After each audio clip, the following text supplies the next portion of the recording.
Picture a tall, broad-shouldered Texan with a rugged charm and a voice that could flip from a soulful ballad into a rough-hewn growl without warning. That's Kris Kristofferson, the man who rose to become both an outlaw of country music and a Hollywood superstar, only to see it all crash down when he took a gamble on one of cinema's most spectacular disasters. Kristofferson's story practically bursts at the seams with twists, heartbreaks, and triumphs. So get comfortable because we're diving into a life as big and bold as the state he was born in.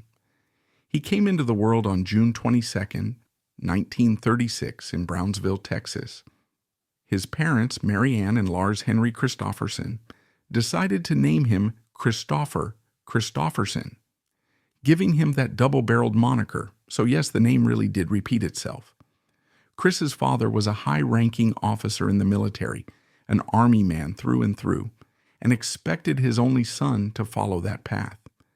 Little did he know that while Kris might dabble in the armed forces, his future lay in other battles altogether, ones fought with words, melodies, and rebellious laughter instead of guns. Growing up, Kris had a restless, curious mind. As a teenager, he discovered that he was pretty good at writing, so good that the Atlantic Monthly published his essays. He channeled that talent into fighting for causes he believed in, especially against racism. But at that point, he wasn't dreaming of strumming a guitar on stage or belting out tunes. He wanted to make an impact through the language, whether that meant writing novels, protesting injustice, or simply exploring the human condition. The seeds of activism were already there, quietly rooted in that tall, lanky kid from Texas. Yet Chris's ambitions never stopped at writing. He was a restless athlete too, always pushing his body the way he pushed his mind. He took on odd jobs, including one particularly grueling gig dredging for oil in the middle of the Pacific Ocean. That was the kind of experience that either breaks you or sets your determination on fire. And for Kris, it just added fuel to the flame.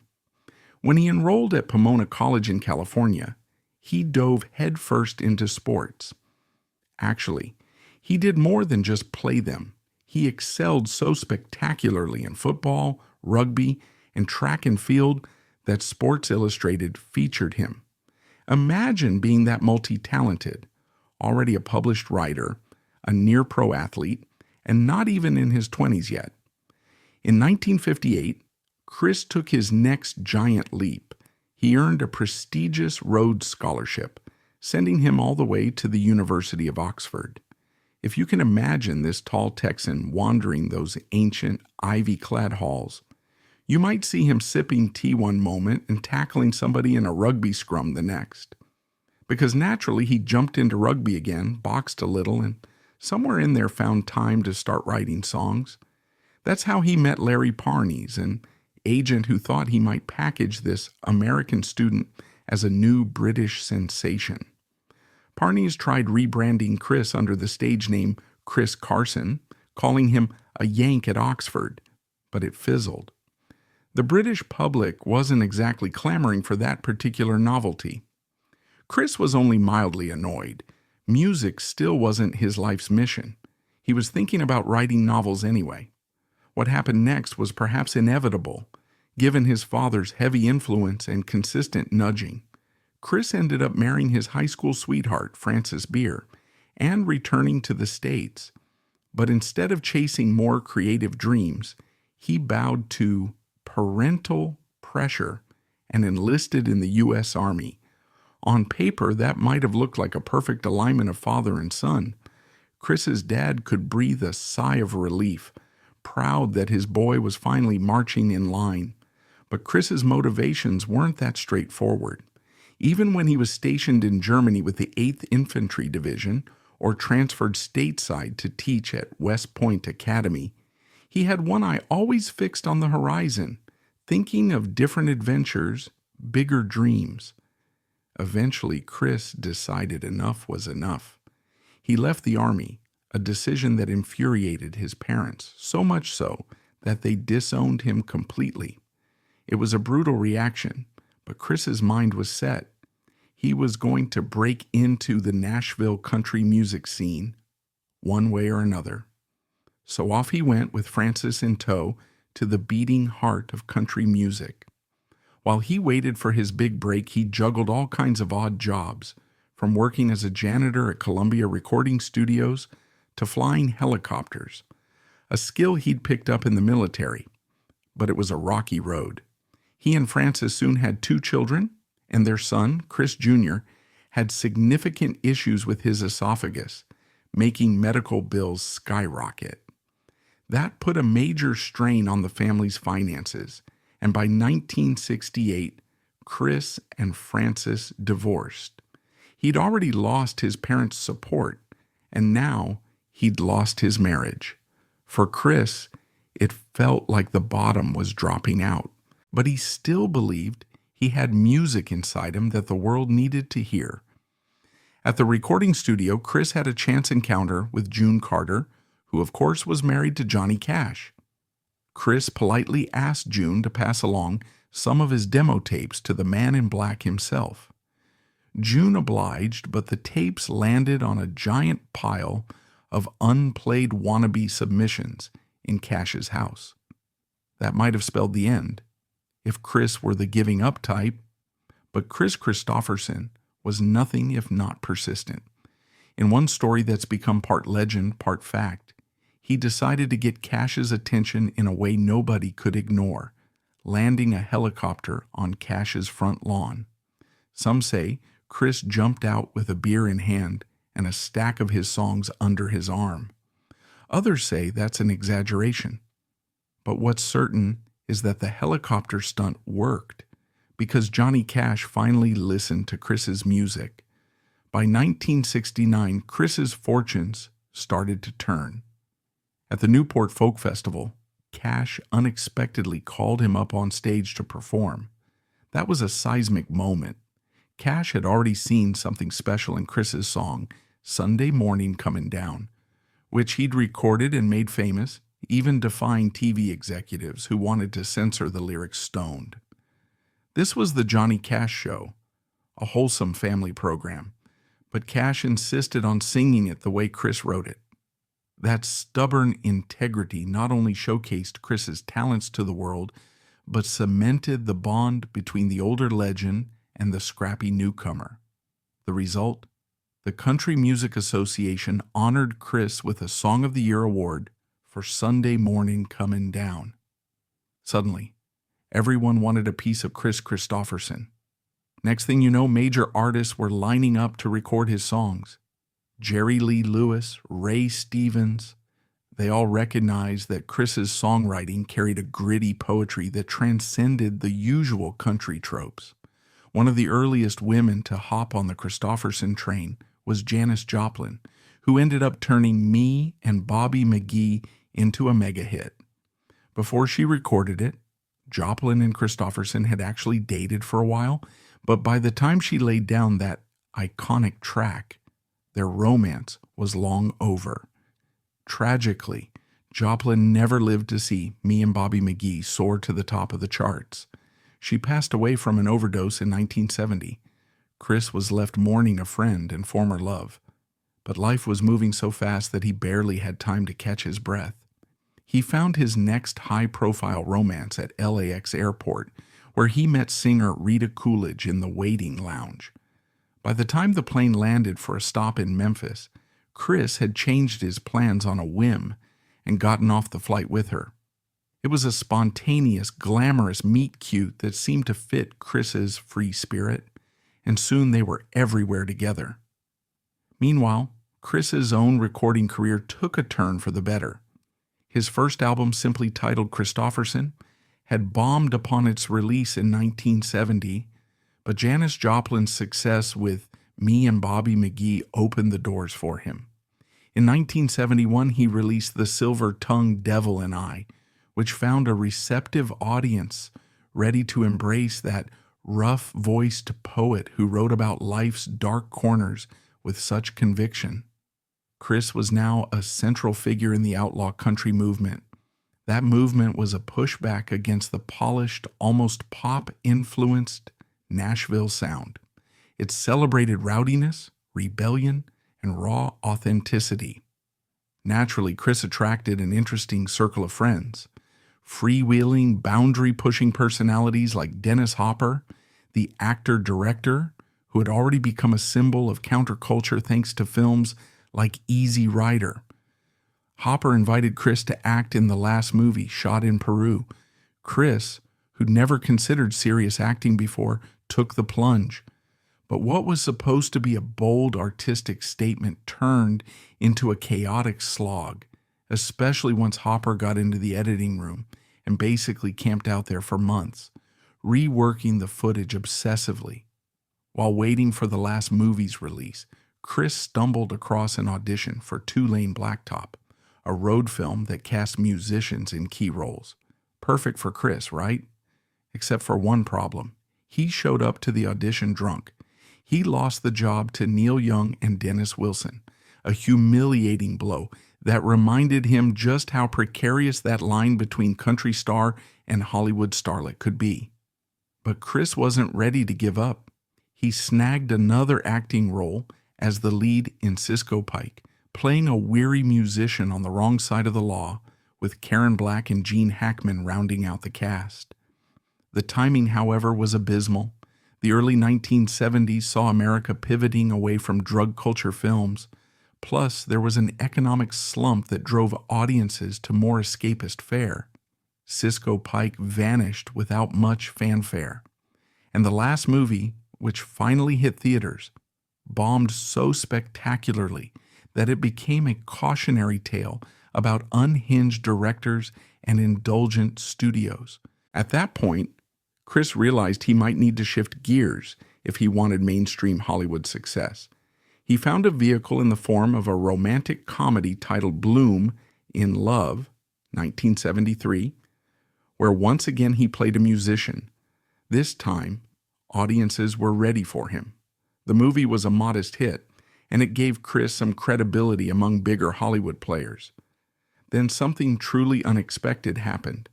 Martin Scorsese cast Kris in Alice Doesn't Live Here Anymore, 1974. This was a comedy drama about a widow, played by Ellen Burstyn, trying to make ends meet. Kris played David, a rancher who has 2 children from a previous relationship. The role dredged up personal regrets for Kris, reminding him of his own kids from his first marriage, kids he rarely saw. Despite that personal sadness, working with Scorsese turned out to be a high point. The film was a critical and commercial success, netting an Academy Award for Burstyn, and introducing Kris to a friend in Scorsese who called him a silent masculine hero on set. Naturally, Kris's next film had to go in a completely different direction.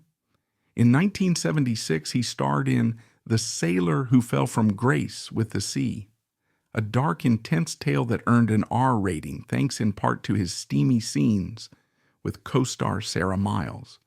To promote it, the marketing team set up a provocative Playboy photo shoot that Kris now admits he barely remembered doing because he was intoxicated. This stunt caught everyone's attention in all the wrong ways, especially Kris's wife, Rita Coolidge. Their marriage was already on shaky ground, and seeing explicit shots of Kris draped over another woman didn't exactly bring them closer together. Yet the biggest fork in Kris's road was waiting just around the corner, a phone call about A Star is Born. Barbra Streisand wanted a rugged, has-been musician type, and while Elvis Presley was her first choice, Elvis's handlers demanded all sorts of outlandish creative control that eventually sank that possibility. Kris Kristofferson ended up stepping into the role. It was a high-stakes opportunity, but also a high-stress one. Director Frank Pearson, a World War II veteran, took issue with Kris's military background. He couldn't stand that Kris had served but never went to Vietnam. The tension on set was thick. And as for Kris's rapport with Streisand, he compared working with her to slogging through Ranger School. It was apparently that grueling, constant butting heads, constant push and pull over creative differences. If that wasn't stressful enough, Kris almost took out one of his co-stars for real. In a fight scene with Robert Englund, the future Freddy Krueger, Kris believed he was grappling with a trained stuntman, not a fellow actor. One mistimed punch broke Englund's nose. On top of that, Kris's drinking at the time was a real problem. The film's final scene, involving a fatal car crash, gave Kris a chilling vision of how his own life might end if he kept on boozing. He managed to quit cold turkey, a personal triumph overshadowed by all the drama swirling around the production. When A Star is Born finally premiered, critics were lukewarm, but the box office soared, and the Golden Globes absolutely adored it. The movie snagged 5 wins, including Best Actor in a Musical or Comedy for Kris himself. This was the peak of Kris's acting career. Recognition that validated his leap from the music stage to the big screen. Then, in a move that demonstrated how unpredictable Kris's decisions could be, he stepped off that high horse straight into a series of misfires. He teamed up with director Sam Peckinpah for 3 separate films, none of which found any real success. Wanting a change of pace, Kris decided to return to his athletic roots for Semi-Tough, playing a football player alongside Burt Reynolds. Both men had plenty of real-life experience tossing pigskins around, but when they filmed scenes with actual pro players, those guys didn't hold back. Kris ended up taking real hits and snapping bones. It must have felt like a rough metaphor. Hollywood was hitting him just as hard. Then came the mother of all fiascos. By now, Kris was riding high in both music and film. That's when an Academy Award-winning director Michael Cimino came calling. Cimino had just made The Deer Hunter, a cinematic triumph that raked in Oscars. His new project, Heaven's Gate, was supposed to be the next masterpiece, and Kris was cast as the lead. The studio handed Cimino a blank check to bring his vision to life, but it quickly became one of the most overblown, over-budget catastrophes in Hollywood history. Filming dragged on, budgets soared, and when it finally hit theaters, Heaven's Gate was an epic bomb. The scale of its failure was so grand, it sank an entire movie studio's fortunes. At the Golden Raspberry Awards, the film got 5 nominations, including Worst Director for Cimino. Kris, humiliatingly, was double nominated that year, one for Worst Actor in Heaven's Gate and one for Rollover, a forgettable flick he did with Jane Fonda. Although he didn't actually win a Razzie, it was a blow to his image that screamed to the world, Kris Kristofferson, once the Golden Star, just might be box office poison. His life took another tumble. Just as Heaven's Gate tanked, his marriage to Rita Coolidge was falling apart. They actually appeared together on The Muppet Show, trying to maintain a happy front. But behind the scenes, it was crumbling. By 1980, Kris found himself at a low point again, panned by critics, no marriage left, and a tarnished reputation in Hollywood. So he turned back to music. Luckily, he had powerful allies and good friendships. In 1982, he teamed up with Dolly Parton and Willie Nelson for The Winning Hand. That might not have been a chart-topping phenomenon, but it reminded the industry that Kris Kristofferson still had deep musical roots and fans who hadn't abandoned him. Then around 1984, a door cracked open again. Kris landed 2 film roles that finally didn't blow up in his face. Flashpoint and Songwriter. Both turned modest profits, signaling that maybe people were ready to see Kris back on the big screen. But the reality was different now. He was no longer in line for the marquee leading man roles. He was shifting into more of a character actor or a strong supporting presence, a reliable face you bring in for depth or edge, not necessarily the top-billed star. In 1992, we saw another side of Kris, the principled friend who stood up against the crowd. Sinead O'Connor had just torn up a photo of the Pope on Saturday Night Live, igniting a massive controversy. 2 weeks later, at a Bob Dylan tribute concert, she walked on stage to a chorus of boos. Kris was also on the bill, and instead of distancing himself, he stepped right up, whispered into her ear, "Don't let the bastards get you down." She stared at him, tears in her eyes, and said, "I'm not down." She then launched into the very same song that had triggered outrage on SNL. Kris's gesture of compassion and defiance became one of those iconic moments that reminded everyone he was still the same Kris, a man of convictions, unafraid to stand with someone under fire. Hollywood's memory is long, though, and Kris wasn't exactly fielding calls for giant blockbusters. But then, David S. Goyer wrote a screenplay adaptation of the Blade comic books, featuring a vampire hunting hero. One key supporting character was Whistler, a tough mentor type. Goyer's original pick was the actor Samuel Fuller, but the director insisted on Kris Kristofferson. He wanted a cool grandfather type of guy. Kris said yes, which proved to be a stroke of genius. Blade turned into a trilogy, pulling Kris along for all 3 films. Sure, some comic book purists grumbled that Whistler should have been black like in the source material, but many praised Kris's performance as quietly commanding. Ethan Hawke, an actor known for being choosy with compliments, called Kris's turn as Whistler pitch perfect. That glowing endorsement set up Kris's final bow in the movies in a beautiful, symmetrical way. See, Ethan Hawke remembered Kris from Blade and offered him a role in a film called Blaze, a 2018 biopic about Blaze Foley, a legend in the Texas outlaw music scene, a scene that Kris himself helped define. It felt like Kris coming full circle, going back to his rebellious country roots via a cinematic cameo. After Blaze, Kris more or less retired from acting. He settled into a life of peace with his third wife, Lisa Myers. They spent their days between California and Hawaii, raising their big blended family. Time passed, the kids grew older, and Kris seemed content to bask in the sunshine of those last chapters of his life. Ultimately, on September 28, 2024, Kris Kristofferson passed away in his Hawaii home, surrounded by loved ones. He was 88, well beyond the age he ever expected to reach when he was a hard-drinking, hard-living renegade. In his youth, he used to joke that if he made it to 30, that would be a miracle.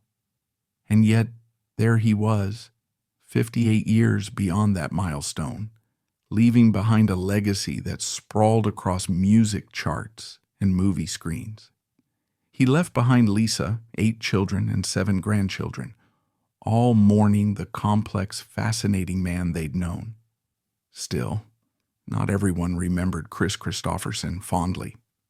After his passing, old interviews from Rita Coolidge resurfaced, where she alleged that in the later years of their marriage, Kris had belittled her musical success, downplayed her achievements, and even struck her once during a heated argument, something that always left a dark stain on their relationship. Kris never publicly addressed those claims in detail. The fans who adored him might have wanted to see him as a perfect cowboy poet, but the reality was that he had his flaws. Demons like anger and alcohol, struggles with commitment, and a tendency to self-destruct whenever success got too comfortable.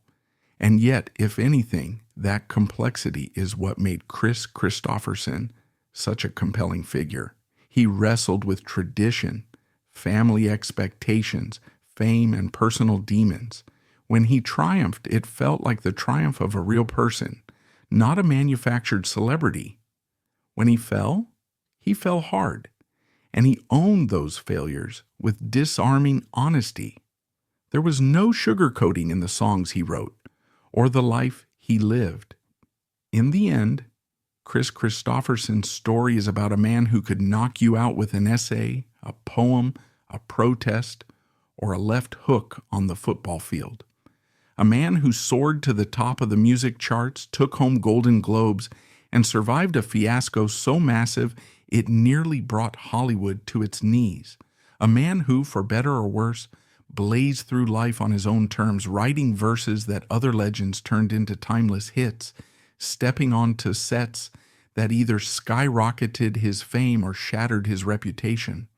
A man who stood by Sinead O'Connor when the world jeered, who carried the heartbreak of lost marriages and regrets, and who in his last years discovered a calmer horizon in the Hawaiian sun. He might not have been nice all the time. He might have left behind scars and regrets along with the chart toppers and blockbusters. But when you add it all up, Kris Kristofferson lived more lives than most of us can dream of.